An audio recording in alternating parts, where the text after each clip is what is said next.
Welcome, everyone. I'm so glad to see all of you here for this exciting discussion. My name is Aaron Houghton. I'm the creator of Founders First, where founders thrive. As you all know, an important focus area in Founders First is how we as entrepreneurs develop the tools and habits that help us not only stay strong and focused as we build our companies, but allow us to be happy and successful while doing it. Today's guest is leadership coach David Paul. He's spent a lot of time with clients focusing on exactly these issues. And that's why we are so excited to have him join us today. David, thank you for being here. Having me, Aaron. It's an absolute pleasure to be on your forum. First, I'd like to tell everyone a little bit about David as we're getting started. He's an entrepreneur and a founder of David Paul Coaching. He's based in Phoenix. He's got over a decade of experience guiding clients through their most challenging and their most rewarding cycles.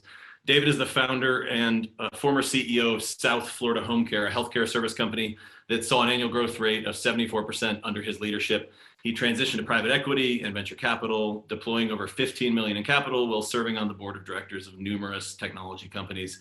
As a leadership coach, David focuses on combining proven management techniques with strategies for business leaders to optimize themselves for both better performance and happiness, always with an emphasis on accountability. That, of course, is at the core of so much of our focus at Founders First. So we are very happy to have him with us today. So our guests understand how this discussion will go. I'll ask David a number of questions about his experience and what we can all learn from it. And then I'll open it up to questions. If you have a question, please put it in the comments section here in Zoom. That's where we'll pick them up later in the discussion. So as you think of it, feel free to just type it in. I will call for them again later. So you will not be forgotten if a question comes up. So drop it in or just hold on to it. You can drop it in later and I'll remind you. So let's kick it off. We talk a lot at Founders First about the predispositions many entrepreneurs have. And many of these are in the area of mental health. In your work, David, you talk more broadly about how we all let our minds get in the way of our potential.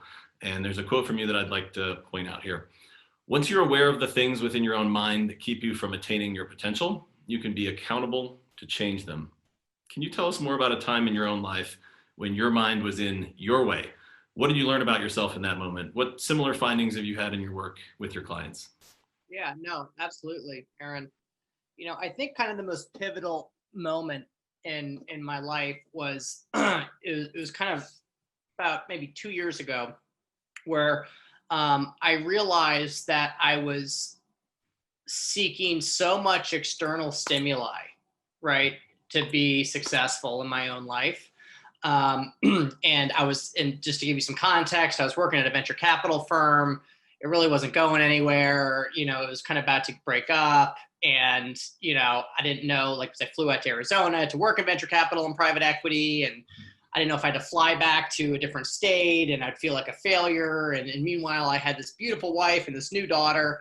And the only thing I could think about is, what are people going to think of me?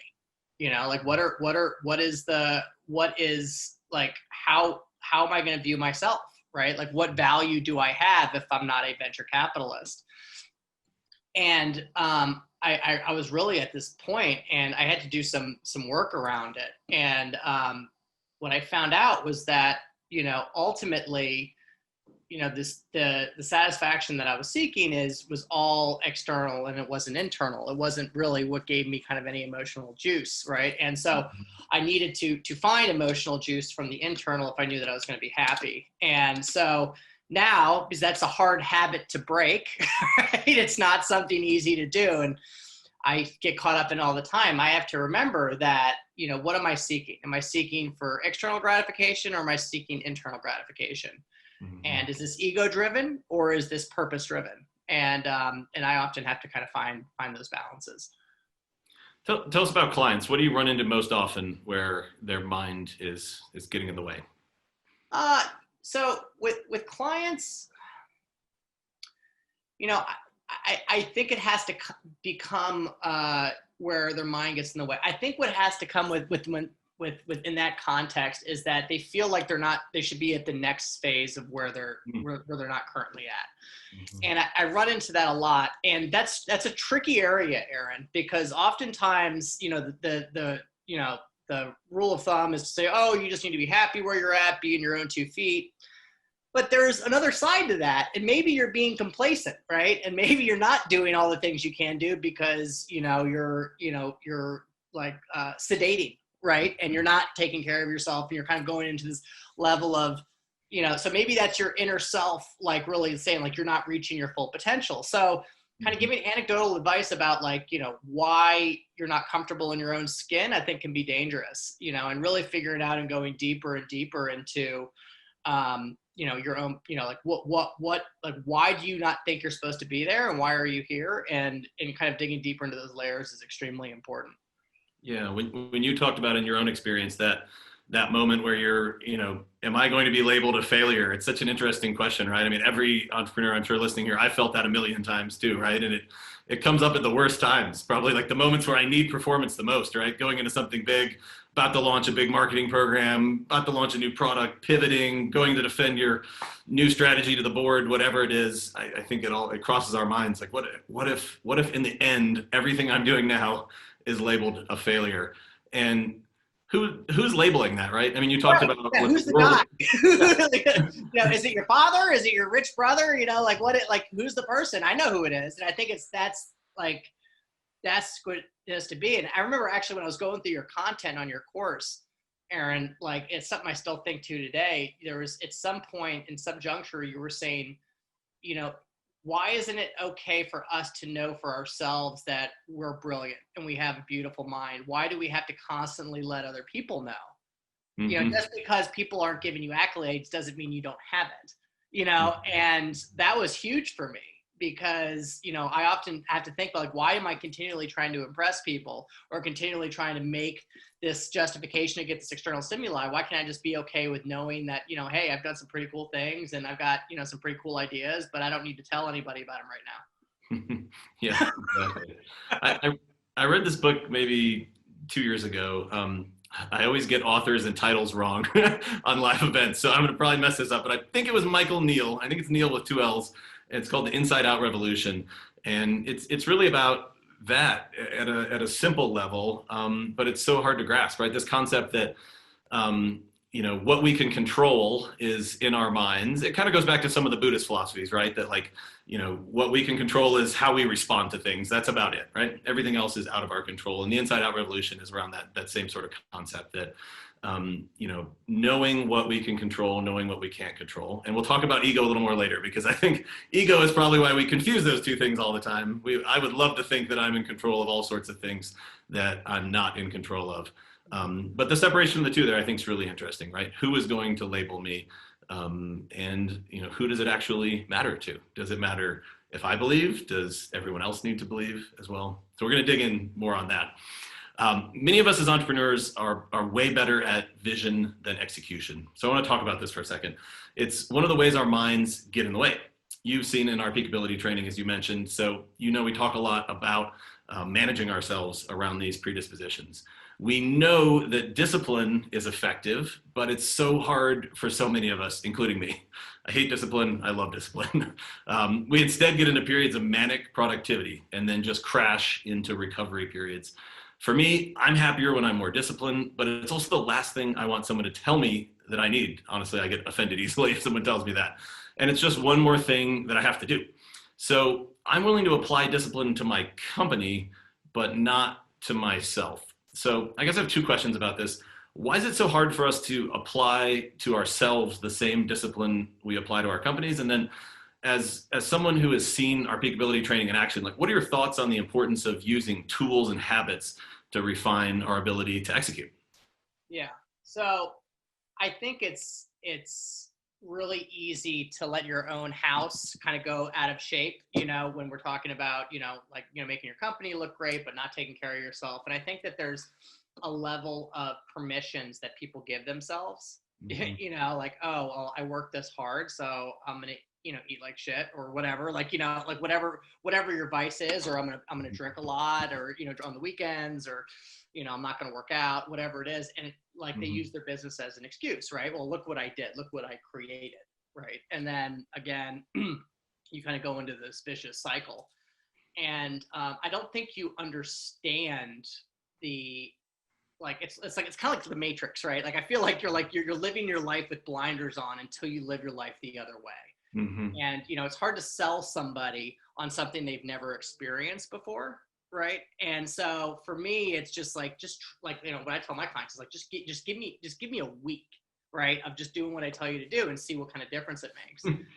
And if I can get that kind of commitment, right, and then it shows that their productivity does increase, right? Because they're talking to me for a reason. Like we didn't bump into each other, and it wasn't like a cold sell. Usually I get people that are pretty warm by the time they get to me. So for me, when I think about discipline and I think about tools, like I feel like I implement breathing, I implement a journaling practice, a meditation practice, exercise, specific times for my wife and my daughter and stuff, because like, honestly, dude, I have to, I'm going to be quite like frank and honest here, is that like probably out of anything that I do, like any classification that I have, the one that I fall the shortest on is being a husband. Right. And then that doesn't mean I go around and I like cheat and like go to a bar all night. That's not the case. I would rather look at my phone, right, than connect with my wife, and I give myself permission. Well, I'm a great dad. I'm a great coach and business guy, and I work out all the time. But this is me today. This isn't me like a couple years ago. Like this is where I fall short today. Mm-hmm. And the reason why is because I give myself permissions, because I've got a decent marriage, but I don't proactively try to make it better. And that's something that I need to work on, because, without that foundation, what's the percentage? 55% of people end up in divorce. And, I don't want to be a guy that's divorced, right? I want to have a very stable, healthy marriage. And to do that, I have to discipline myself to make myself do date night, right? And that means I have to instead of trying to figure out I'm going to have to just go to a movie and just begrudgingly take her to dinner and look at my watch to the time we get to go home and I get to look at my phone again. I'm going to have to maybe schedule an hour to think of 15 date ideas that I can do. So when date night comes around, I'm not just trying to pull something out of my ass. Like I actually have something that's thought about and that I've actually done. So that's how I apply discipline in my personal life and try not to give myself permissions. Yeah, I love it. And one of the first things you said is like bite size discipline at first, and then just test and observe, right? Kind of going back to a scientific method. We've talked about that in some of our previous Founders Forum sessions, this concept of, as entrepreneurs, maybe we should be a little bit more like scientists. And I heard a bit of it there, right? Like bite off a little bit of discipline, try it for a week, try it for a day, I don't know, however long it takes, and just measure and see what the results are. And the second thing I heard was this concept of if it's the tendency to, if it ain't broke, don't fix it, sort of. And I think so many entrepreneurs, like everything's on fire in our businesses, right? Typically, that's a pretty common entrepreneurial experience. Throw in a global pandemic and an election in the US and all sorts of things right now. I would say many people listening right now, and maybe even David and I, like everything's kind of on fire a little bit right now. So it's hard to want to focus on things that might be long-term optimizations, right? Like you said, I might eat like crap, or I might just decide that I don't have time to exercise and keep my body healthy. What do you think? Like how far are people down that pattern when they come to somebody like you to help them get back on track? Is this like, do they know what those issues are? Like, I have not been exercising for the last 2 years, or I haven't been healthy in this way, or I'm a workaholic and I know what it is, I need a solution. Or are you often helping them figure out what those like things that maybe aren't on fire today, but need to be fixed for them to be healthy in the future are? Mm-hmm. Yeah. So if I'm working with a business, right, it generally is, I need help with my business. And then we kind of say, okay, well, what does that mean? But then it really kind of undergoes I'll tell them, I'm like, at some point I'm going to tell you're the problem, right? And I'll tell the CEO that, and, kind of up front. And if you're willing to receive some coaching on that, then I'll be happy to do that. But if not, then I can't just work with your management team. You're part of the team. And so that kind of sift out clients that way as well. And so if they're up for that, and they kind of know that they're a hair on fire CEO guy, which 99% of entrepreneurs are, right? That's not uncommon. Then we go through that cycle. And then, with personal people, yeah, they know. I mean, they know, man, they know. I mean, but the thing is, Aaron, it's knowing doesn't get you anywhere. I mean, it really doesn't. Knowing doesn't mean anything. I mean, every fat person on the planet or overweight person on the planet knows that they should diet and exercise, but how often does that actually come out into an actionable plan? And it just doesn't. And the thing is because it's not good enough, right? Knowledge isn't good enough. There needs to be a path. There needs to be a connection, right? And there needs to be reinforcement, right? So to include that is what I think instills change. So not so much as knowledge. Yeah, and I think about all the gremlins that kind of live in our minds and over time start to build up, right? The anxiety, the tendencies for anxiety, the tendencies for chasing intensity. We've talked a lot about that in our Founders First sessions, in our peakability sessions recently, this like kind of addiction to excitement. You know, you mentioned that the thing that challenges some of your relationships is your phone. We all have that. We have the phone because it connects us to the business world, and that's where we get these accolades and people telling us we've done a great job, or we just see the deal close and the dollars come in, right? And that's the excitement that drives us. And so, and, you know, we talked about some of the physical things, but we're also really talking about a lot of the mental things, the mental habits too, right? That people build up over time. I want to talk about one of those, kind of dig in on one of those mental habits now. So as entrepreneurs, we all struggle with what I'll call like ownership versus leadership. We have small teams, tight budgets. We think we have to be the master of all things in our business. And of course we can't. It's one of the things that contributes to founder burnout, just trying to do it all. Some of this, let's be honest, is a matter of our own egos. We kind of foreshadowed this coming because this is an important kind of theme across everything we're talking about here today. I want to know what you've learned in your experience about how we hold on to things, or the things we want to control, or in ways that are disservices to us personally, and our teams and our companies. Is our struggle with leading our company versus kind of owning everything? Is that just our egos? Is that an ego battle? It could be. It could be. You know, how I usually dissect that is I tell a CEO, I'll say, just bear with me. I'm going to ask you 5 questions and just answer them as honestly. And I'll say, why are you working on marketing?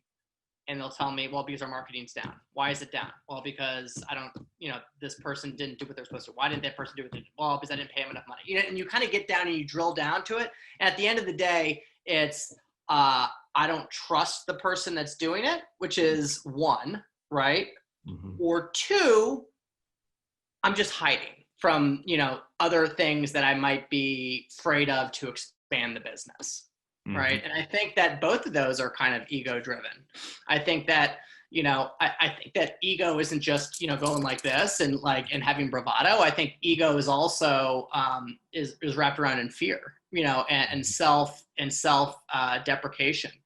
And self-pity, and I think that is ego because it's all wrapped in self, right? It's me. And if you're hiding from, let's say, I really don't want to be out raising money because I don't want to be told no, or I don't want them to punch holes in my plan, or I don't want to bring on equity investors, or I don't want to, go out and sell because of this, that, and the other. I'm going to go hide in the office and do debits and credits, right? Like whatever the situation is, it could be that, or it could be ultimately be, I don't have somebody who's good enough, right? Which is another thing. And I think that maybe a third option is, you want to be the smartest guy in the room. So you don't hire people that, are subject area domains. And I think there could be some issues around that as well, and some ego around that. And I'm kind of working through that concept right now, Aaron, as we talked about the other day, is like, how much should a CEO know about each subject domain for them to make sure that they're competent and they know enough, but are able to not micromanage a department, right? And be able to have a department run with having enough oversight to know exactly if somebody is being successful or not. So I'm trying to find that balance. And I don't think there's a right answer, but it's definitely, I think it all kind of ties back to, what's really the intent and what's really the emotion. Yeah, it reminds me of I've heard it a million times in business circles, the trust but verify concept, right? Yeah, right, exactly. And I think there's, such a natural challenge in the progression of how many of us as founders move into the roles that we're in, right? Like when I started my company, sure, I was a founder and CEO, but I was also the only person there, right? So I was really my job title actually should have probably been all the other things that I did, which is, I was writing software, I was building a product, I was trying to figure out how to market it. And then I brought in a co-founder who was an expert in marketing. And so he took over the marketing part of it. And he and I, as co-founders, now kind of owned, of course, everything in the business again. And he eventually became the CEO, and I became the chairman of the board of directors, which were, again, also not things that we had any experience doing. We were really young when we started this company. This was in our 20s. And over time, as the business grows, it grows to hundreds of employees. And now we have, a senior vice president of marketing, and we have a CTO over our technology group, and 65 software developers.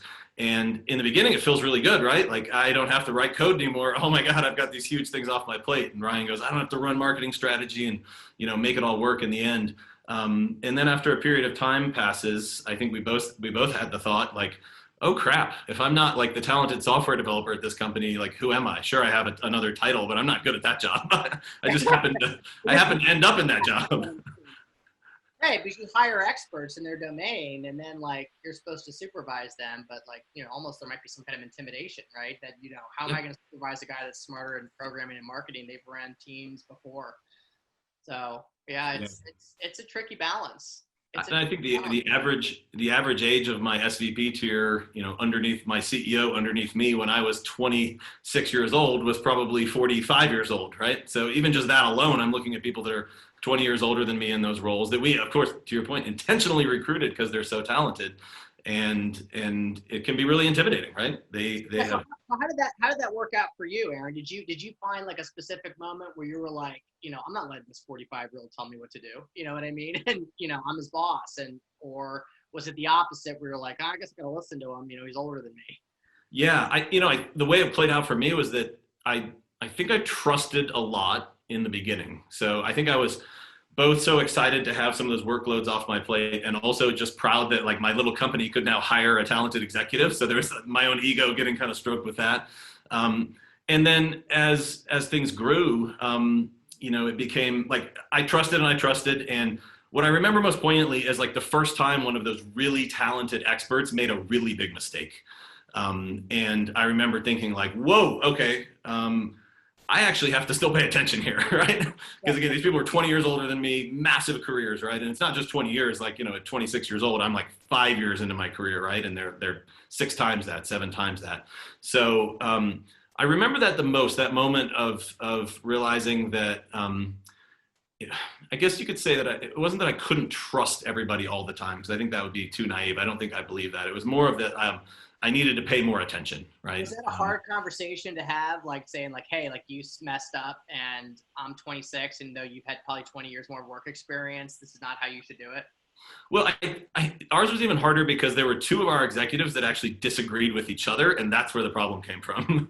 And there were some big mistakes being made, and I, as we felt like a child in the room, had to arbitrate between some very experienced adults trying to figure out who was right and who was wrong. So brutally challenging. I just remember feeling completely outclassed in the conversation, and I actually remember everyone being very respectful. I don't feel like anyone was ever disrespectful to me as the young leader trying to do my best in this company, but what I think of the most is probably me just kind of not bringing my A game to those conversations, because I was kind of intimidated. I'll admit it. I was kind of intimidated by those people and their experience and what they represented.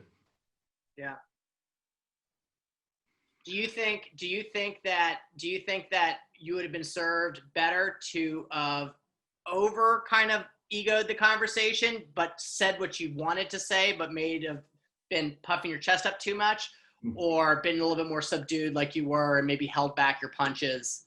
What do you think would have been more effective, being a Tuesday morning quarterback? Yeah. Well, I'll tell you what I did in the long run was I actually sat down with my EO forum, my entrepreneurs organization forum, and asked them this question. I remember the forum meeting, and many of them were much more experienced and, in kind of 40s or 50s plus in terms of age, and had run companies for a long time. And they kind of boiled it down for me to, what do you really need to know in order to understand the performance of this person in the business? Like what are, the same way that we do this with our businesses at a high level, right? Like what are the 8 to 10 things on a scorecard? What metrics should I have to understand my entire company? I tried to break down each of those relationships, in addition, obviously, the human relationship component, but just from a business operation standpoint, like what were the things that I needed to know whether that was on track or not? It was more of an issue of me being blindsided, I think.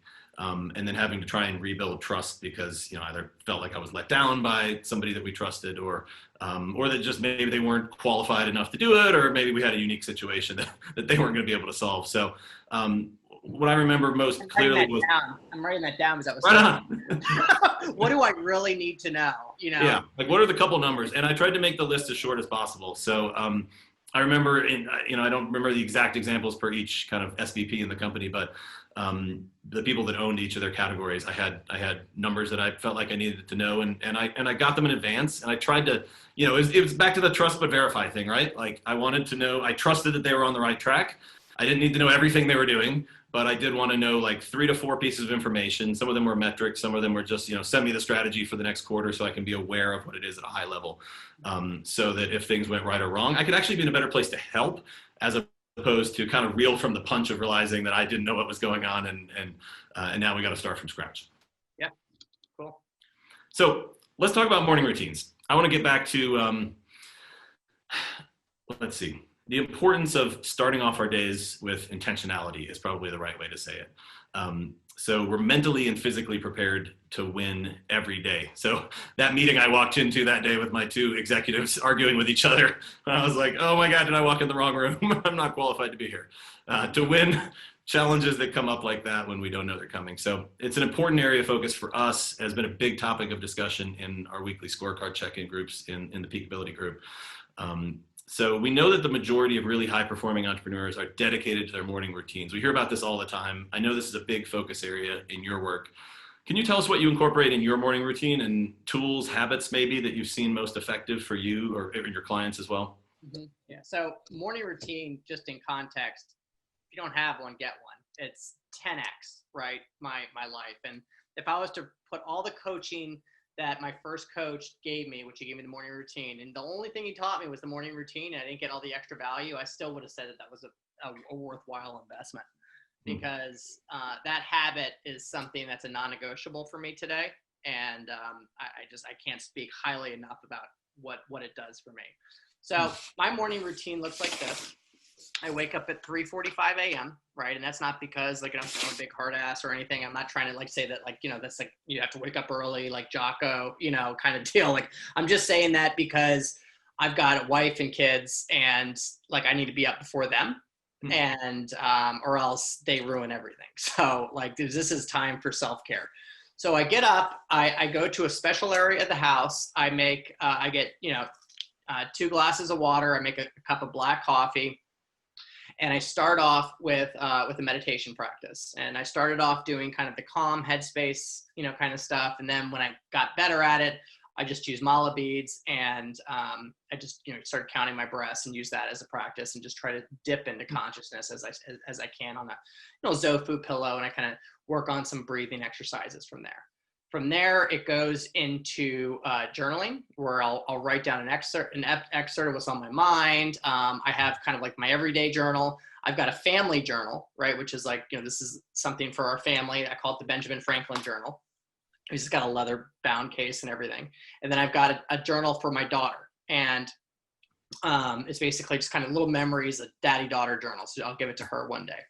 I have 2 more girls that are coming right now, twins. I don't know if I'm going to give them journals because it's a lot of work.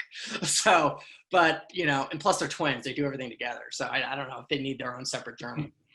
But so after that, after I do the journal, I'll then write a Post-it note to my wife and to my daughter, right? And the purpose of that is it kind of brings a connection to them first thing in the morning.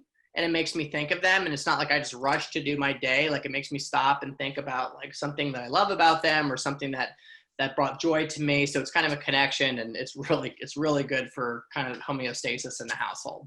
Mm-hmm. The next part of that is I'll read for probably 20 to 30 minutes. Nonfiction, fiction, doesn't matter. No news, right? But just kind of anything that's, mind enriching. And then at that point, I'm probably at 5 a.m. and that's when I start my workout, and I'll do an hour workout. And, some people like to work out in the afternoon, so then maybe they don't have to get up as early, but I like to work out early in the morning as well. Mm-hmm. And so the trick is I do all of that before I look at my phone. And that is the magic, is that I don't look on social and I don't check emails until I do that whole sequence.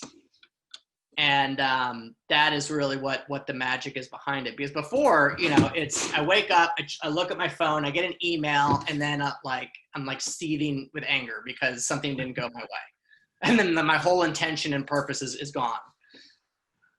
Yeah, that's absolutely incredible in terms of discipline. So I'm glad we talked about wading into discipline first before we got the full morning routine. I've got a friend that gets up and does an ice bath at 4:30, and I think yours it sounds even tighter than that. So help for anyone in the audience who is just kind of starting on this sort of journey and maybe reeling a bit from like, I can never get to the David Paul standard, because that is absolutely incredible. How do you start this in pieces? If a morning routine is something somebody wants to try, like 3:45 a.m., like you partially lost me there. So bring me this in pieces. The thing is you want to do it before other people are up, because, and this is just speaking from the masculine perspective, right? I need to be away from things needing things from me. Like I need to be able to take care of myself, and and I'm sure females feel that the same. But for me, like specifically, like everyone wants something from me all the time. So like I need, this is my container that I want to work on myself. So I think getting up and being in a place where you can just have some tranquility, doing, a couple minutes of breathing, reading your book, and then, writing in your journal, and then maybe doing, 10 push-ups, right? Like that's it. I mean, it's just movement, really. I mean, honestly, it's not, you don't have to do a full, hour workout. That's just when I like to do it. So, but as long as you're just kind of hitting all the senses, journaling, I really like journaling because it kind of takes any residual negative thoughts or kind of ruminations that might be happening in your brain, and it allows you to kind of finish your thought on paper. Because what happens is when I get a thought, it goes to a certain level of track and then it repeats itself. And what happens is when I journal, I get to the end and then I kind of come to a conclusion, right? The Stoics used to say that the journals are the paintbrush to the soul. And, and I really believe that. So I'm able to complete the thought when I'm actually journaling what's in my head. And that usually kind of gets it out. That makes a lot of sense. So the beginner's morning routine: get up before everybody else so that you're not being bombarded. Stay away from your phone sounded like a big piece of it, because that's another way to get bombarded. Yeah. So you're carving out some time for yourself before there's going to be demands. Some type of movement, physical movement, some type of mental exercise, journaling, getting things out, meditation, following breaths, whatever it is. What's a good place to start? 15 minutes? What, for breath whatever? work? Of whatever, in total. Like if you're going to start 15 minutes. I think that's great. Do that. Maybe read, some, like 2 pages from a book, It's really simple. It doesn't have to be this giant, great American novel. You don't need to be taking notes, like it's just something that you can express yourself and just have some kind of creative expression before the weight of the world is just pressing on you, and it's your time and it's your sacred time. And I just think that for me, what it does is it gives me a kind of like this suit of armor that I can put on throughout the day, that like things just don't bother me as much because I'm just more defensive, right? So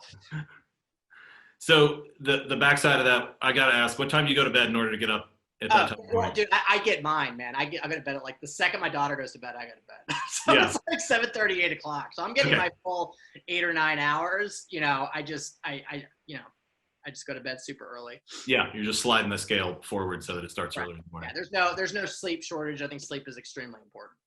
Yeah, and someone mentioned in one of our events a couple weeks ago, this tension between like hustle culture and morning routines, right? Like, can we all line up in a row and see who has the toughest, most aggressive, craziest morning routine, right? Or, are we actually putting self-care behind that? Or are we just trying to impress each other with how much stuff we're doing? And I think what you just said there is incredible, right? Like, you don't get up at 3:45 a.m. because you go to bed at midnight and you're just tougher than everybody else. Right. You get up at 3:45 in the morning because you go to bed early enough in a disciplined way so you can get up and start your day then intentionally. Yeah. And that's very different. I don't want my workout interrupted. You know what I mean? Like, so that's like, and I don't want to have to stop doing something because of this, that, and the other. And like, I want to start earlier. So yeah, it has nothing to do with bravado at all. Love that. Yeah, like it just has to do with just kind of what works with my family and Now, is that going to change? Maybe, because, you know, as kids get older, I think you have to stay up longer. I don't know if she's going to have a 7:30 bedtime when she's, you know, 10. I'm going to try. I love it. All right, I want to move us to purpose statements. So this concept, I know it's important to you. So we had our first event in our what we call our connection series last week. It's where community members come together on a certain topic in the Founders First community. We talk live in a format like this, but we kind of go round robin and people share. And we talked a lot about purpose statements and mantras. And our research shows that these are critical tools to helping founders stay on track. And founders are using this, saying incredible benefits that they get in the midst of our sometimes crippling schedules. So can you talk a little bit about the benefits of a purpose statement, what value they provide, how we can use them ourselves to stay at high performance?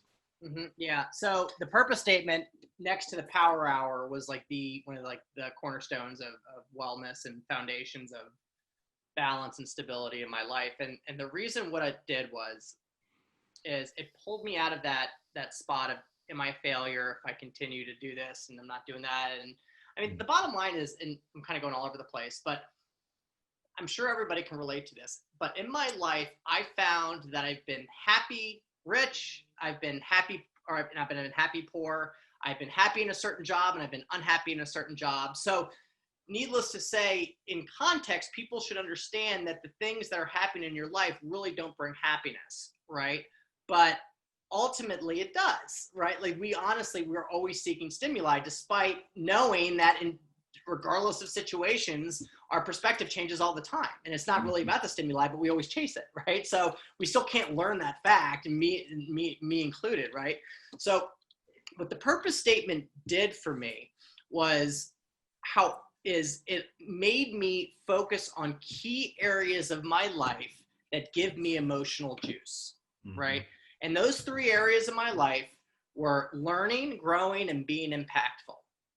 You know, as long as I was learning, growing, and being impactful, no matter what job I had, I loved it, right? And that was including when I was a scuba diving instructor, right? All the way from when I was, you know, a counselor, when I was a CEO, when I was a venture capitalist. And that's the thing. It's like, but you, like, as a CEO, like, you can often not learn, grow, and be impactful. You can just be monotonous and just put yourself in a corner of just doing stuff that doesn't scratch those itches, right? So my theory of that is when I created my purpose statement is that the great epiphany is that it didn't matter what I did, right? It really didn't.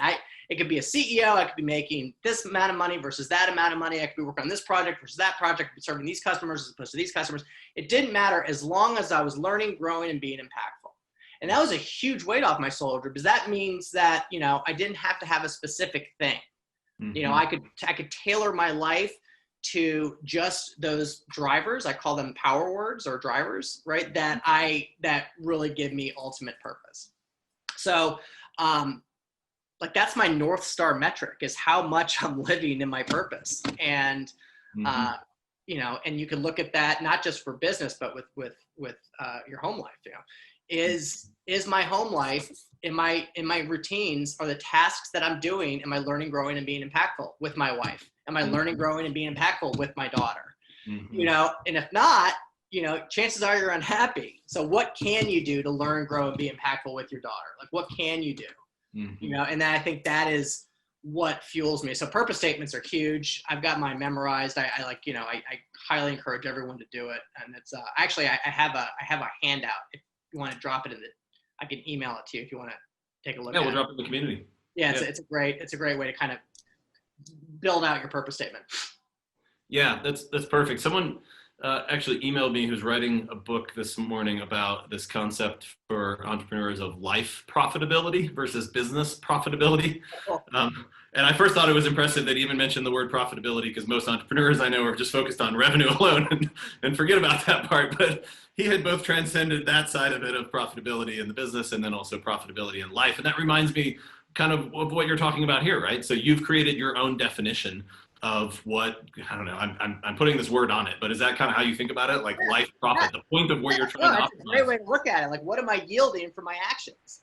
And that's a great way to think about it. I never even thought about it that way. Yeah, and so you've now, through that purpose statement, created a ruler that you can measure. Am I doing it today? Have I been doing it the last 6 months? And how do I want to improve or change where I am in the next 6 months going forward? So you can see if you're doing what you want to do. Yeah, and then at the end of the day, and here's the thing, and I was just thinking this, at the end of the day, if I'm living within my purpose and I'm serving those people and I'm doing what I'm supposed to be doing, do I care about that arbitrary person that is judging me, right? That I think is judging me, or this phantom? And the question is, like, when I think about it, I'm like, no, right? Because I love what I'm doing. I don't care, but it's when I'm trying to do something that, like, I don't really feel my purpose in it, right? Like, yet, and I'm just trying to force my will into it, that it seems that if I fail, then I'm failing, some, like my dad or something, right? Like, or like your family, and, Yeah. some archetype, right? That's looking down on you. Yeah.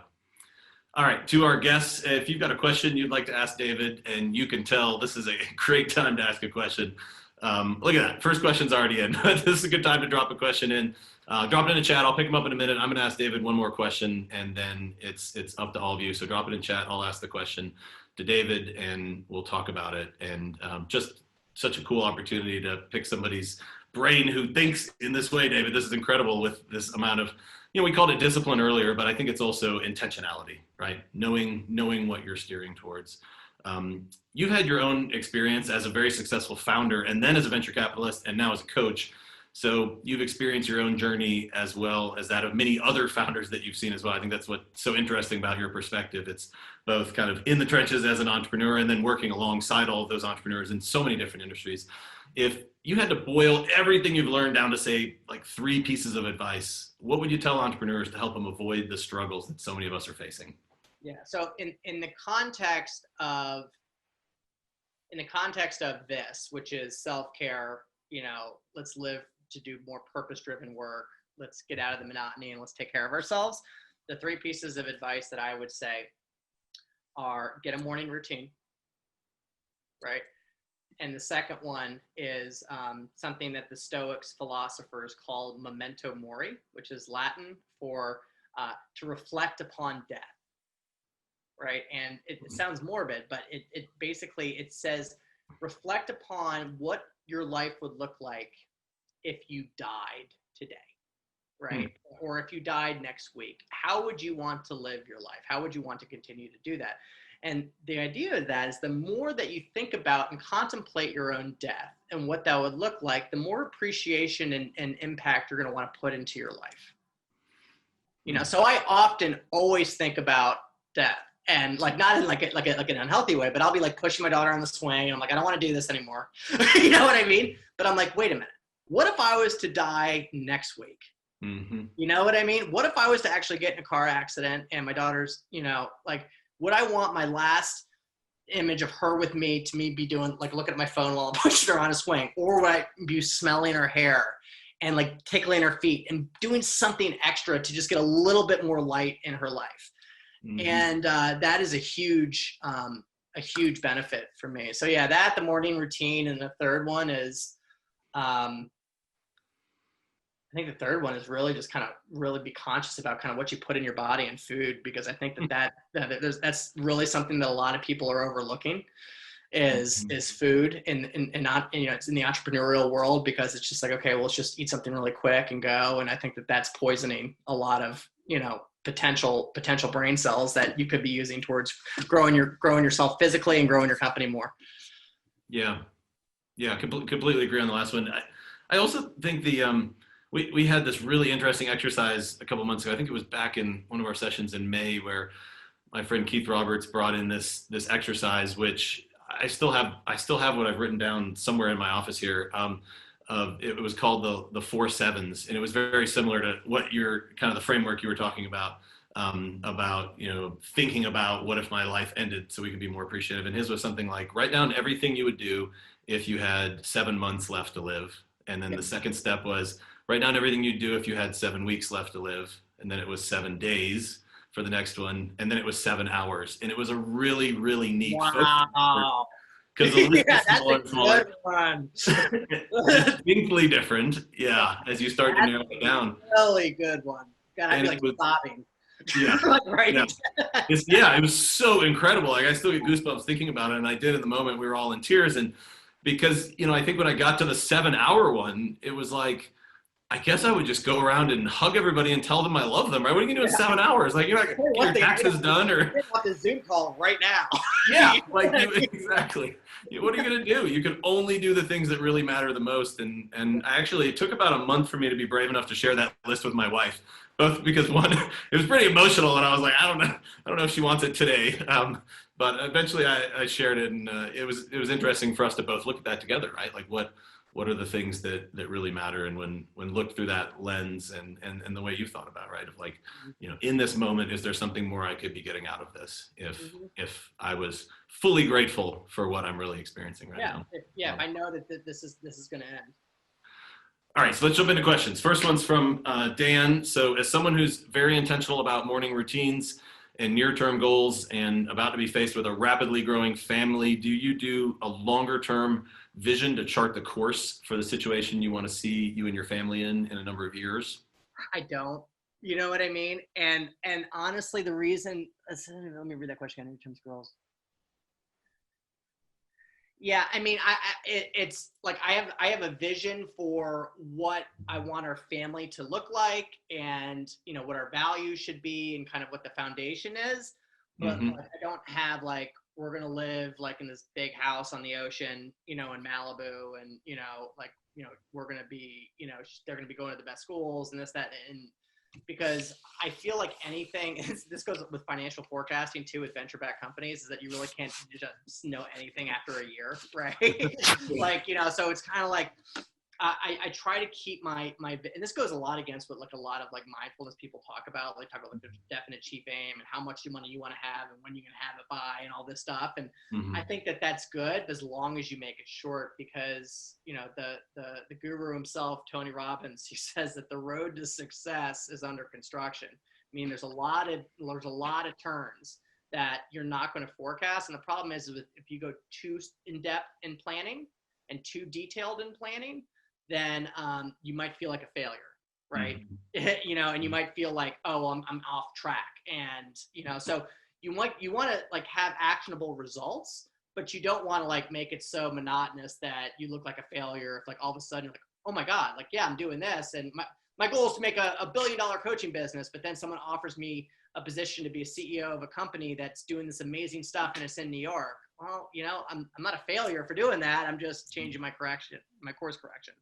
So it all comes down to the purpose statement. It's like, where is my purpose best fit? I love that. And there's something kind of natural and organic about that kind of like, the purpose of where you want to go kind of at the next step level. If you see an opportunity, you can run it through the lens of whether it's the right opportunity or not, but you're not going to beat yourself up on, did it meet the next 20 steps you projected into it, of what it might've been. You'll just reevaluate when you get there. Absolutely. All right, so next question's from your friend Ian. So, you're not Ian, friends with him? What's that? You're not friends with him? Yeah, fair enough. Yeah, our friend Ian. Here we go. Our friend Ian. We love you, Ian. Self-awareness, self-observation, self-care all begin with a conscious choice. They also all begin with the word self, Ian. How do you help people understand that only they can make the choice?